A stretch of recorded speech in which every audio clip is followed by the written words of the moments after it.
Hello students, welcome back to your own learning platform Vedika commerce classes. आज इस class के अंदर हम रीवैल्यूएशन अकाउंट बनाना सीखेंगे।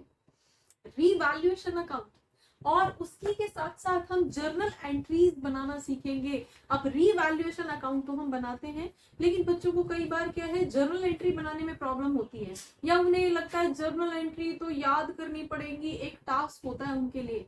अब यहाँ इस क्लास के अंदर हम एक ट्रिक बताएंगे जिससे आपको जर्नल एंट्री याद करने की जरूरत नहीं पड़ेगी। बहुत सिंपल है, बस अकाउंट बना रहे हो और साथ के साथ आपकी journal entries one by one बनती चली जाएंगी, आपको बिल्कुल सोचना भी नहीं पड़ेगा।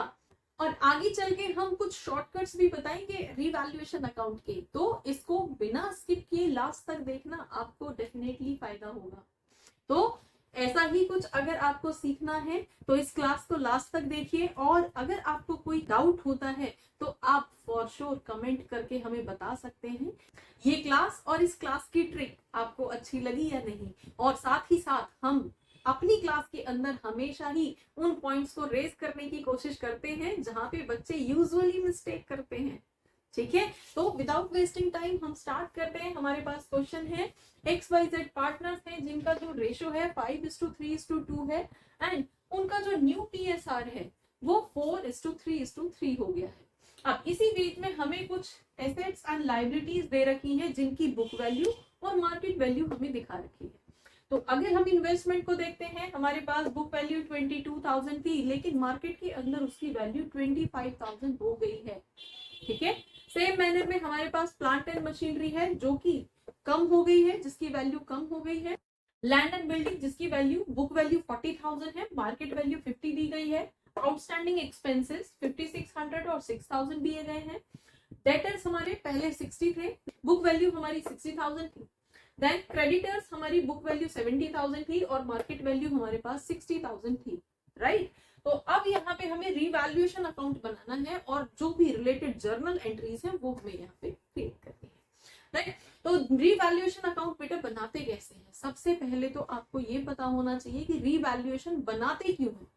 नाम से ही समझ में आ रहा है कि रीवैल्यूएशन का मीनिंग क्या है। एसेट्स और लाइबिलिटीज की वैल्यू में रीवैल्यूएशन हुआ है, चेंज हुई है उनकी वैल्यू।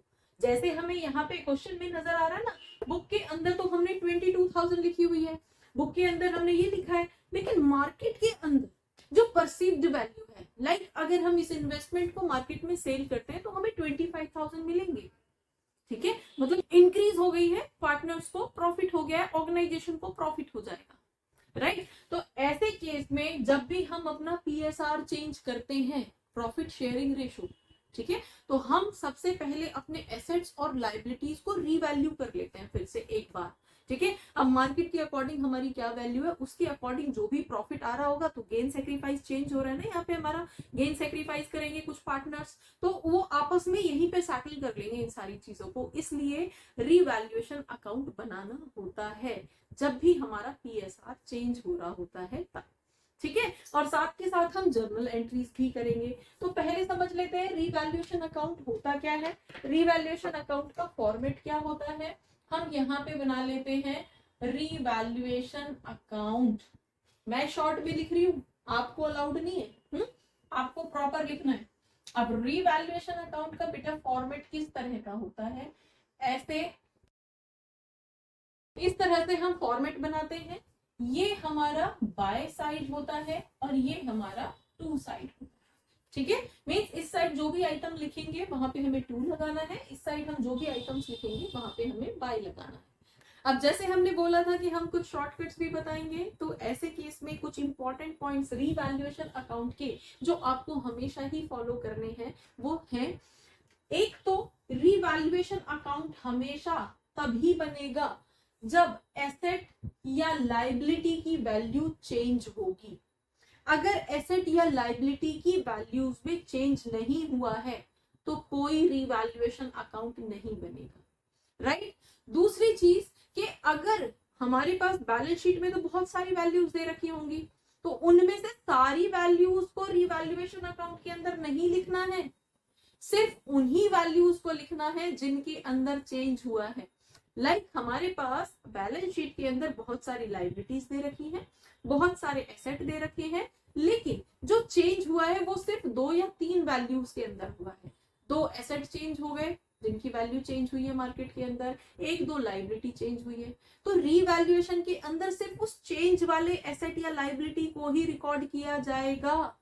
रीवैल्यूएशन अकाउंट सिर्फ चेंज के लिए बनता है, जिनमें चेंज हुआ है एसेट या लाइबिलिटी। ये भी याद रखना, सिर्फ एसेट या लाइबिलिटी ही रिकॉर्ड होंगे जिनमें चेंज होगा। अगर एसेट या लाइबिलिटी नहीं है, वो कोई एक्सपेंस है या कुछ है, तो उनको यहाँ रिकॉर्ड नहीं किया जाए। दूसरी चीज, एसेट लाइबिलिटी तो है लेकिन अगर उनमें चेंज नहीं हुआ है तो भी यहाँ पे रिकॉर्ड नहीं किया जाएगा। तो मेन पॉइंट इज कि फर्स्ट आपको ये देखना है कि एसेट है या लाइबिलिटी है तो हम कंसीडर करेंगे। दूसरा हमें देखना है कि एसेट या लाइबिलिटी में चेंज हो रहा है तो हम यहाँ पे रिकॉर्ड करेंगे, अदरवाइज नहीं करेंगे। थर्ड पॉइंट, जितना चेंज हो रहा है सिर्फ उस चेंज को रिकॉर्ड किया जाएगा। जैसे कि हमारी बुक वैल्यू में देखो यहाँ पे 3000 का डिफरेंस आ रहा है तो सिर्फ 3000 रिकॉर्ड होगा। यहाँ पे ना पुरानी वैल्यू रिकॉर्ड होगी ना नई वैल्यू रिकॉर्ड होगी, ना बुक वैल्यू रिकॉर्ड होगी ना मार्केट वैल्यू रिकॉर्ड होगी। सिर्फ जो चेंज आ रहा है उस चेंज के लिए ये रिवैल्यूएशन अकाउंट बनाया जा रहा है। ठीक है, तो ये हमारे पास, अब हम स्टार्ट करते हैं। यहाँ पे बेटा दूसरी चीज, अगर हमारा एसेट इंक्रीज करता है और लाइबिलिटी डिक्रीज करती है तो उसको हम नोट करते हैं बाय साइड। एसेट इंक्रीज कर रहा है और लाइबिलिटी डिक्रीज कर रही है, तब हम रिकॉर्ड करते हैं बाय साइड। यही चीज अगर इसका अपोजिट हो जाता है, अपोजिट मीन्स अगर हमारे पास एसेट डिक्रीज हो जाए या लाइबिलिटी इंक्रीज हो जाए तो उसको हम इधर डेबिट साइड में रिकॉर्ड करते हैं। ठीक है, तो ये कुछ इंपॉर्टेंट पॉइंट्स थे रिवैल्यूएशन अकाउंट बनाने के, तो हम रिकॉर्ड करना स्टार्ट करते हैं। जैसे फर्स्ट हमारे पास, अब आगे हमें यहाँ पे बेटा ध्यान रखना, हमें गेन सेक्रीफाइसिंग से कुछ नहीं करना है, हमें सिर्फ एसेट्स और लाइबिलिटीज को देखना है। चेंज हो रहा है तो रिकॉर्ड करेंगे, नहीं हो रहा है नहीं करेंगे, राइट। तो हम फर्स्ट वैल्यू देखते हैं। इन्वेस्टमेंट हमारी बुक वैल्यू 22 की थी और मार्केट वैल्यू 25,000 की है। 3000 चेंज हो रहा है और चेंज कैसा हो रहा है, एसेट इंक्रीज हो रहा है। इन्वेस्टमेंट हमारी एसेट होती है और एसेट इंक्रीज हो रहा है, तो एसेट इंक्रीज हो रहा है मींस ये ना, तो किस साइड रिकॉर्ड करेंगे, हम इस तरफ रिकॉर्ड करेंगे इन्वेस्टमेंट अकाउंट। और कितनी वैल्यू रिकॉर्ड करनी है, सिर्फ उतनी जितनी चेंज हुई है, 3000। दूसरा देख लेते हैं, प्लांट एंड मशीनरी 25 थी लेकिन अब 20 हो गई है। बुक वैल्यू 25 थी, मार्केट वैल्यू 20 हो गई है, मतलब यहाँ तो फॉल आ गया ना। और है क्या, एसेट, तो एसेट हमारा कम हुआ है, अपोजिट चला जाएगा।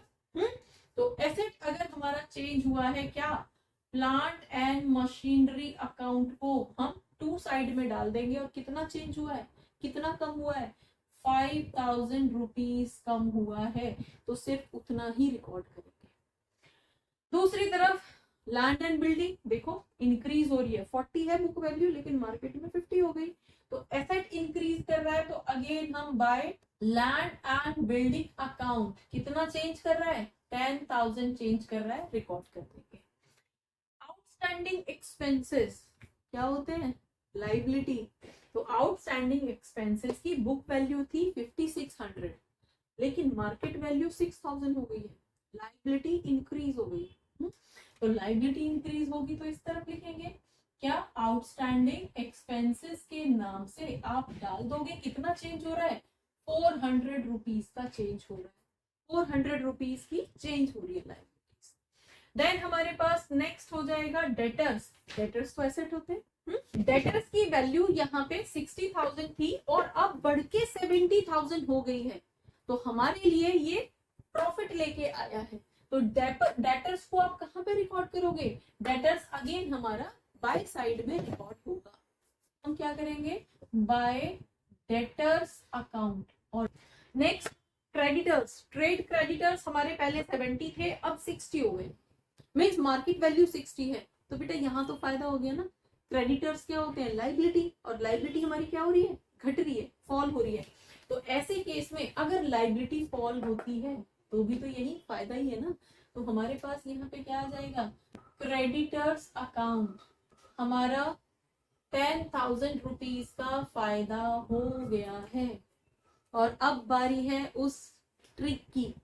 हमारे पास जब भी बेटा देखो एसेट और लाइबिलिटी में अगर आपको कभी भी कोई कंफ्यूजन कि हम यहाँ रिकॉर्ड करें या यहाँ रिकॉर्ड करें, उसको छोड़ो। ये सोचो कि अगर हमारी यहाँ पे इन दोनों वैल्यूज से फायदा होता नजर आ रहा है, हमारे एसेट की वैल्यू बढ़ गई, हमें प्रॉफिट हो रहा है, ऑर्गेनाइजेशन को प्रॉफिट हो रहा है, तो ऐसे केस में वो एंट्री हमेशा यहाँ क्रेडिट साइड में रिकॉर्ड होगी। एसेट इंक्रीज हो रहा है, लाइबिलिटी डिक्रीज हो रही है, ठीक है, तो ऐसे केस में हमेशा यहाँ। और अगर इन वैल्यूज के चेंज होने से ऑर्गेनाइजेशन को लॉस होता नजर आ रहा है, जैसे कि लाइबिलिटी बढ़ गई, जैसे कि हमारे क्रेडिटर्स बढ़ गए, जैसे कि हमारे एसेट की वैल्यू कम हो गई, तो ये सब चीजें कहीं ना कहीं हमारे ऑर्गेनाइजेशन की वैल्यू को फॉल कर रही है। तो ऐसे केस में वो सारी रिकॉर्डिंग जो है टू साइड में होती है, ठीक है। अब देखो हमारे सारे एसेट्स लाइबिलिटीज तो हो गए, तो यहीं पे अब हम क्या करेंगे, इसको क्लोज कर देंगे। अब क्लोज करने जैसे हम हमेशा नॉर्मली अकाउंट्स को बैलेंस करते हैं वैसे ही यहाँ भी करेंगे। तो क्या क्या हो जाएगा, यहाँ पे हमें नजर आ रहा है 33,000 का टोटल हो गया है।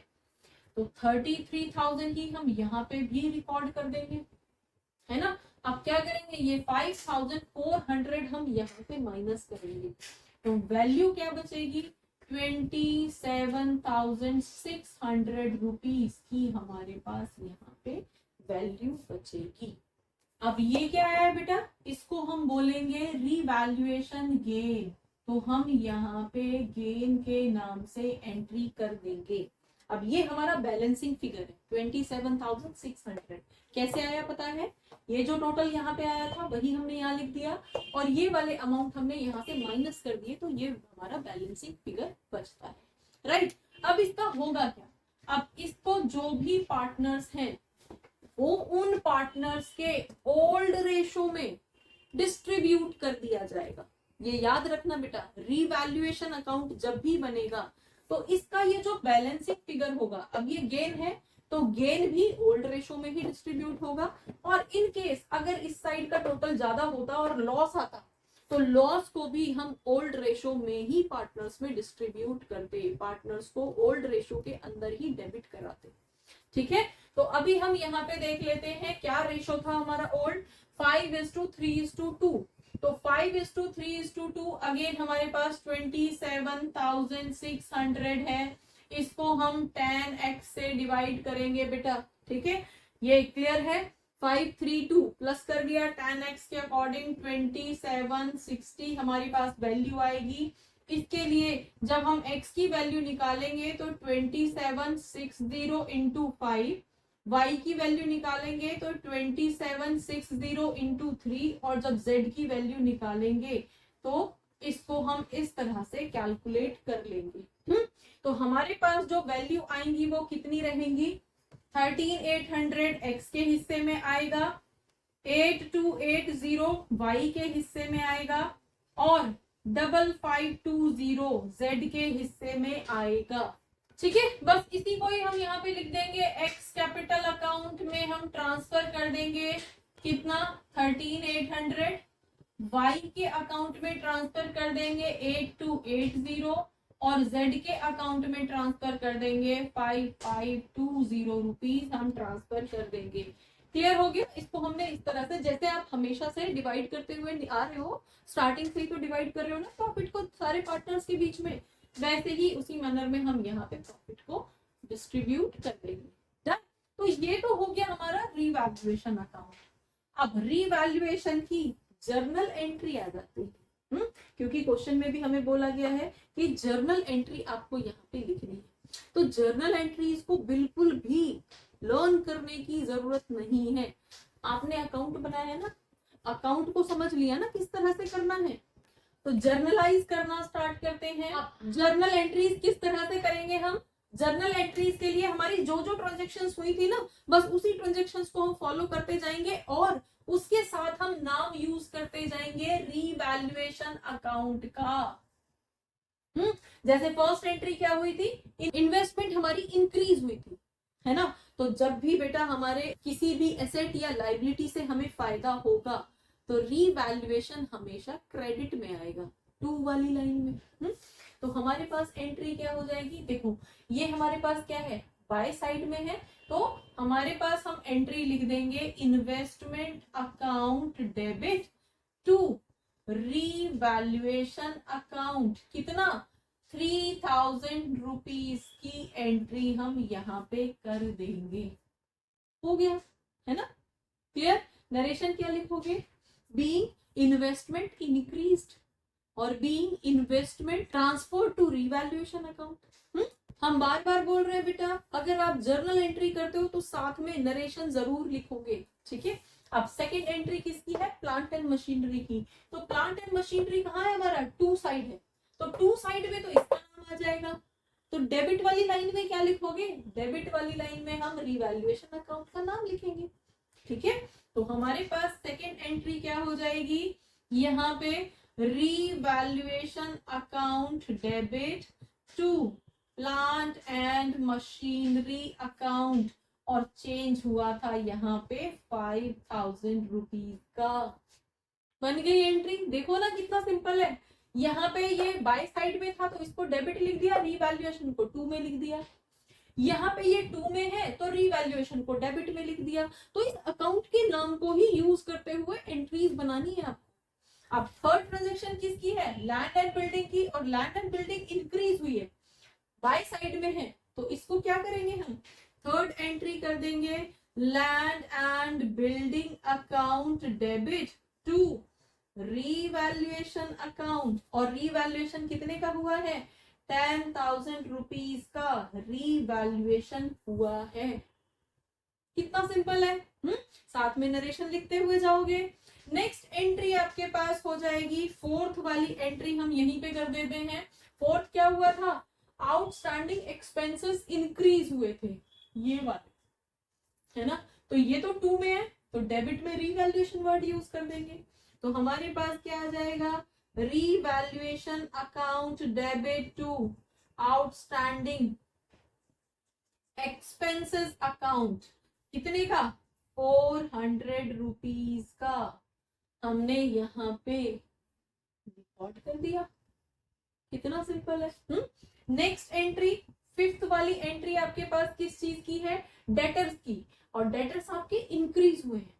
अब डेटर्स हमारे इंक्रीज हुए हैं तो हम क्या एंट्री कर देंगे, डेबिट में तो हम डेटर्स लिख देंगे, डेटर्स अकाउंट डेबिट टू, हम नाम यूज करेंगे रीवैल्यूएशन अकाउंट, कितने का, 10,000 रुपीज की हमारे पास यहाँ पे डेटर्स में चेंज आया है। Done. Next entry, narration again हम रीवैल्यूएशन अकाउंट में ट्रांसफर किया है, लिख देंगे। नेक्स्ट हमारे पास क्रेडिटर्स। अब क्रेडिटर्स हमारे क्या हुए हैं, डिक्रीज हुए हैं बेटा, देखो क्रेडिटर्स डिक्रीज हुए हैं तो भी हमें फायदा हुआ था। तो हम क्या करेंगे, अगेन हमारे creditors account debit to revaluation account, कितने का, 10,000 रुपीज का यहाँ पे भी लाइबिलिटी फॉल हुई है। क्लियर हो गई। देखो सारी ट्रांजेक्शन हमने नोट कर दी हैं, कोई भी ट्रांजेक्शन हमने नहीं छोड़ी है। डन। अब बेटा यहाँ पे लास्ट फाइनल एंट्री क्या होगी, ये जो आपने गेन किया है ना, ये जो ट्रांसफर किया है पार्टनर्स को, लास्ट कंक्लूडिंग एंट्री ये वाली होगी। अगर आपने ये सब रिकॉर्ड कर दिए और ये कंक्लूडिंग एंट्री नहीं की है तो इसका मतलब है कि आपकी एंट्री जो है कंप्लीट नहीं हुई है। और अगर आपसे कई बार क्वेश्चन के अंदर बोल दिया जाता है कि इनको जर्नलाइज करिए, एंट्रीज को जो भी आपको दी जाएंगी, आपसे ये नहीं बोला जाएगा कि रिवैल्यूएशन अकाउंट बनाइए, बस ये बोला जाएगा कि जर्नलाइज कीजिए। तो जर्नलाइज तो कर दोगे, ये सब कर दोगे, लेकिन जो कंक्लूडिंग एंट्री है, किसके हिस्से में कितना गेन गया, वो बिना अकाउंट बनाए कैसे कर दोगे।